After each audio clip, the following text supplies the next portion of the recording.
Welcome, aspirants. Welcome to Shriram IAS. My name is Saurabh with you. And in this series of one PYQ a day, today is the turn of society. That is why I am here to discuss one previous year question, that is Mains 2024 question, which came on GS paper 1 for society. Let's directly jump into the question which was there, and that is, why do large cities tend to attract more migrants than smaller towns? Discuss in the light of conditions in developing countries. This is a question, 150 words, 10 marker. Now, like always, I'll repeat myself that for mains answer writing, your answer should be organized, your answer should be structured, innovative, contemporary, should cover all the important terms, keywords related to the issue from which they're asking the question. You have to strictly adhere to the word limit. You should not breach the word limit which they have prescribed. क्योंकि paper के पहले पन्ने में ही ये लिखा हुआ होता है कि वर्ल्ड लिमिट को ब्रीच नहीं करना है. तो वर्ल्ड लिमिट को ब्रीच नहीं करना है. That will save you time, that will save you some marks as well, because eventually they will put a penalty on the world limit breach. Now, keeping that in mind, you have to write this answer in short format, 150 words. The question, see again, read the statement. Why do large cities tend to attract more migrants than smaller towns? This is the question that they're asking. Why? The operative word is why. क्यों पूछ रहे हैं आपसे, ऐसा क्यों हो रहा है? आगे लिख रहे हैं, discuss it. Discuss is an operative word. In the light of conditions in developing countries like India, like Brazil, like Mexico. Developing countries, Indonesia. These are developing countries. यहाँ पे कुछ स्पेसिफिक हो रहा है जिसको लेके वो इस कंटेक्स्ट में आपसे बोल रहे हैं कि डेवलपिंग कंट्रीज के कंटेक्स्ट में बताइए कि लोग गांव से पर्टिकुलरली बड़े शहरों की तरफ क्यों जाते हैं. Somebody who is sitting in Darbhanga, why he wants to move to Mumbai, not to Patna, not to any other smaller town or city, but why only to the larger cities? So this question is from what? Migration studies. Migration वाले जो domain है उससे सवाल पूछा गया है. अब इसको आप शुरुआत कैसे करोगे that you know, if you know, obviously I suppose that you know that why the migrants move to larger cities. So starting आपका introduction, the most challenging part of the answer is introduction. Introduction is what? The face of your answer. Introduction की आप शुरुआत कैसे करोगे? You can, in short format question, the general advice that is given is that you should jump into the question directly itself. आपको कुछ भी वहां नहीं करना है. You can directly jump into. Sometimes yes, you can pull it some data, sometimes you can put in the definitions, but generally 150 words wale marker questions mein this is also a strategy which will work wonders for you. Directly आपको jump कर देना answer में.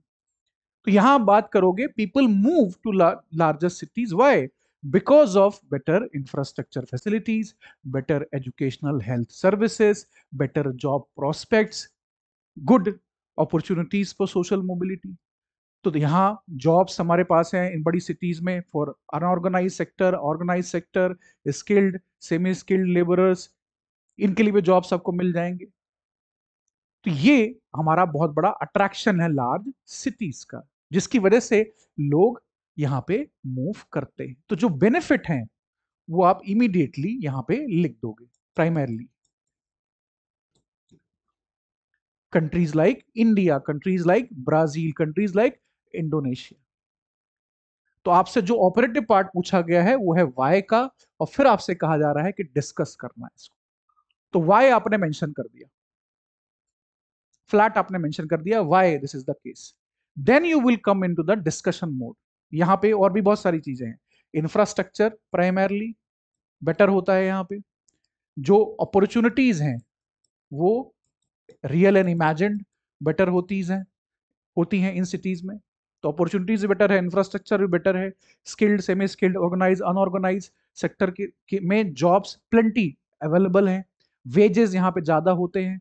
इसीलिए लोग by default they wants to move to larger cities. Dynamism होता है in cities का. Jobs का जो जॉब मार्केट का जो नेचर है वो काफी डाइवर्सिफाइड है.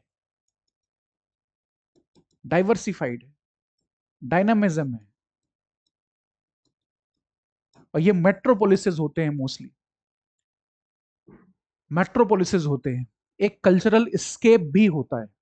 People they don't want to move to smaller towns because of this factor also. Larger cities, metropolitan areas give you more freedom, क्योंकि एनोनिमिटी वहां पे ज्यादा होती है, कल्चरल स्केप वाला एलिमेंट भी यहाँ पे होता है। तो आपने ये एड्रेस कर दिया। Now comes to the part you will now started discussing it. So will you will mention the keywords related to migration studies, and that is pull factor and push factor. इनके बगैर ये answer complete नहीं होगा, आपको keyword जरूर से लिखना है। तो push factors like what? Like rural distress, like what? Like unemployment, like what? Cultural repression, जो सो कॉल्ड लोअर कास्ट होते हैं, they don't feel safe inside the village setting, that's why they want to move to what? Cities. तो यहां से आप शुरुआत करोगे push factor से।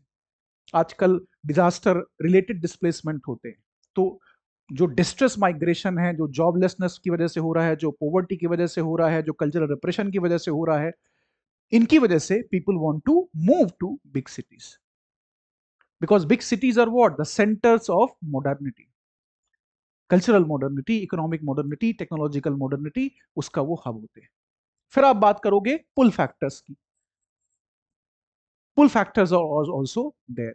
As per the prime minister economic advisory council report on migration, India के अंदर अगर आप देखो, जो माइग्रेशन है वो मोस्टली कुछ स्पेसिफिक स्टेट्स हैं, जैसे यूपी, बिहार, एमपी, झारखंड, यहां से किस तरफ हो रहा है? दिल्ली की तरफ हो रहा है, महाराष्ट्र की तरफ हो रहा है, महाराष्ट्र में भी मुंबई की तरफ हो रहा है, because not in many other big cities of Maharashtra.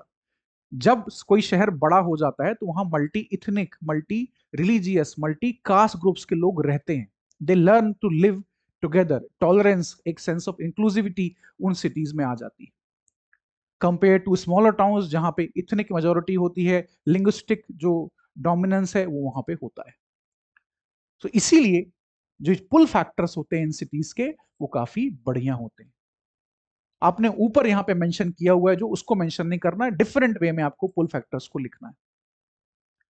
सरकारें काफी इन्वेस्टमेंट करती हैं इनमें। Mumbai alone the government is spending what?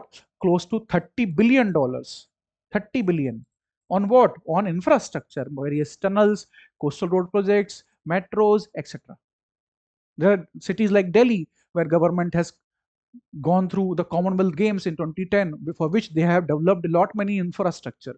तो एडमिनिस्ट्रेटिव जो फोकस है, जो लॉजिस्टिकल फोकस है, जो इंफ्रास्ट्रक्चर का फोकस है, वो भी इन सिटीज में ज्यादा होता है। तो जो आपने यहाँ पे मेंशन किया है उसको यहाँ रिपीट नहीं करना है। Never repeat the argument that you have already written, write it in a different way. Pull factors can be written, these are also pull factors, but you will write in a different context here. You will mention the push factors, you will mention the pull factors, लेकिन यहाँ पे एक जो चीज है आपको जिसको absolutely cover करना है, और वो ये है कि वो आपसे पूछ रहे हैं कि जो बड़ी सिटीज हैं वो कंपैरिजन किससे कर रहे हैं? स्मॉलर टाउन से। स्मॉलर टाउन्स की क्या प्रॉब्लम है? वहां जॉब्स की अवेलेबिलिटी नहीं है, अगर जॉब्स हैं भी तो कुछ स्पेसिफिक सेक्टर्स में है। अक्रॉस जो सप्लाई चेन होती है, चाहे मैन्युफैक्चरिंग में हो चाहे सर्विस में हो, यहाँ पे अक्रॉस जॉब्स अवेलेबल नहीं होती। कुछ जगहों पे सेमी स्किल्ड सेक्टर्स में अवेलेबल होती हैं, कुछ जगहों पे स्किल्ड सेक्टर्स में अवेलेबल होती हैं, कहीं पे अनस्किल्ड जॉब्स भी अवेलेबल होती हैं, लेकिन लार्जर सिटीज में काफी डाइवर्सिफाइड सेट होता है। प्लस इन लार्जर सिटीज में जो ये गांवों और छोटे शहरों से निकल के हमारे लेबर फोर्स आ रहे हैं, जो लोग आ रहे हैं, they are also culturally connected through whom? Through ethnic groups. तो इथनिक ग्रुप्स का जो कनेक्शन है वो भी फैसिलिटेट कराता है माइग्रेशन को। तो वो भी एक इंपॉर्टेंट एस्पेक्ट है, और ये अक्रॉस द वर्ल्ड है। इंडोनेशिया में भी है, वियतनाम में भी है, ब्राजील में भी है, और इंडिया में भी है। China, you can also site an example, China में भी जो उनकी ईस्टर्न बेल्ट है, वहां जो बड़े बड़े शहर हैं, शंघाई, बीजिंग एक्सेट्रा, वहां पे आपको ज्यादा माइग्रेशन दिखाई देता है। तो डेवलपिंग कंट्रीज के कंटेक्स्ट में आपसे ये सवाल पूछा गया है। डेवलपिंग कंट्रीज में क्या होता है? रिसोर्स क्रंच होती है, रिसोर्स क्रंच होती है। तो they can not invest all the money that they have proportionately equally on all the cities. Generally पहले ऐसे कुछ एरियाज होते हैं जो पहले डेवलप हो जाते हैं।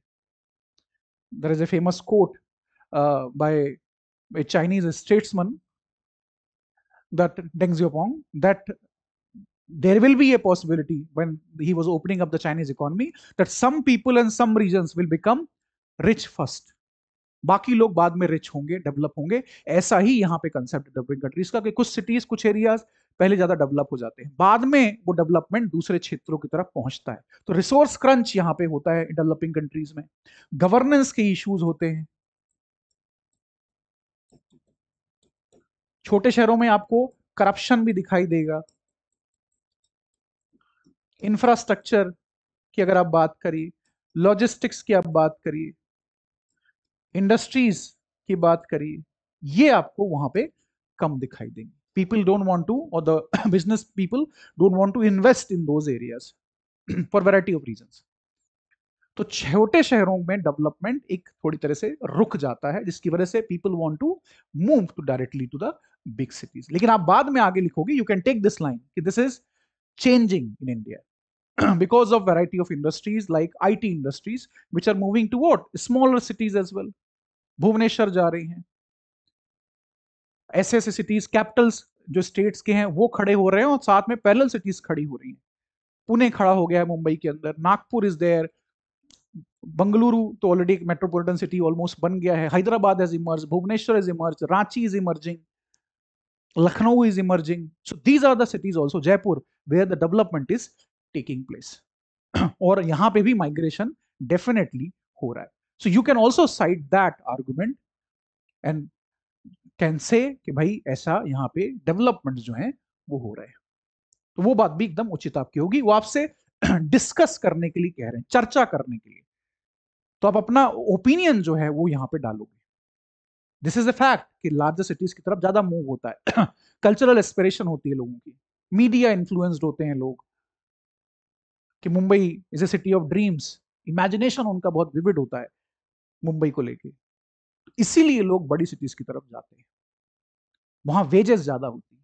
तो आप जो कोर वर्ड है वो है पुल फैक्टर, पुश फैक्टर, जो इंफ्रास्ट्रक्चर अपॉर्चुनिटीज हैं, डाइवर्सिफिकेशन, डायनामिज्म, रिसोर्स का जो जब आप डिस्कस करोगे लार्ज सिटीज का अट्रैक्शन क्यों है, पुश और पुल फैक्टर के बारे में बात करोगे, तो अगले ही पैराग्राफ में आप बात करोगे कि चैलेंजेस क्या हैं, किसके, स्मॉलर टाउन्स के इंडिया में. स्मॉलर टाउन्स के चैलेंजेस अगर नहीं लिखोगे आप तो आपका आंसर कंप्लीट नहीं होगा. उसके चैलेंजेस को मेंशन करना है and then you can talk about कि वहां चीजें चेंज हो रही हैं. You need better town plannings, you need organized urbanization, you need more governmental resources and focus on these smaller towns to make them more attractive to the migrants, which is very very crucial for India's even development. Otherwise lopsided development होगा, कुछ areas बहुत develop रह जाएंगे, कुछ area बहुत पीछे रह जाएंगे. जो लंबे चौड़े आंसर्स आपको बताए जाते हैं इन क्वेश्चंस के, बहुत बड़े आंसर्स हो सकते हैं, आप ऐसे लिख सकते हो उस पर, लेकिन आपको वो ऐसे लिखने के लिए नहीं बोल रहे हैं, वो आपको शॉर्ट फॉर्मेट 150 वर्ड्स में आंसर लिखने के लिए कह रहे हैं. तो whichever answer that you read which is breaching the 150 word limit is not a good answer. 150 word में ही आपको सागर में, जैसे हम कहते हैं, गागर में सागर भर देना है. your answer has to be very concise. Yeah, it has to be very comprehensive. That is what they are checking in you. What? Brevity. This is what they are checking in you. How smart you are when it comes to brevity. Can you speak the same thing in smaller sentences? Short format answers इसलिए आपको लिखने के लिए कह रहे हैं. तो 150 word में आपको ये मेंशन कर देना है. अगर आप 8 से 9 वर्ड लिखते हो एक लाइन में, तो मोस्टली 17-18 लाइन्स में 5 मिनट में आंसर पूरा हो जाएगा. मेंशन लेकिन आपको सारे इंपॉर्टेंट जो भी इश्यूज हैं, कीवर्ड्स हैं, उनको मेंशन करना है. क्लियर है? So this was the question for society. I'll meet you again when the thumbs of the wheel turns up. Keep writing, keep revising. The more you practice, the better the answer would be inside the mains examination hall. All the best.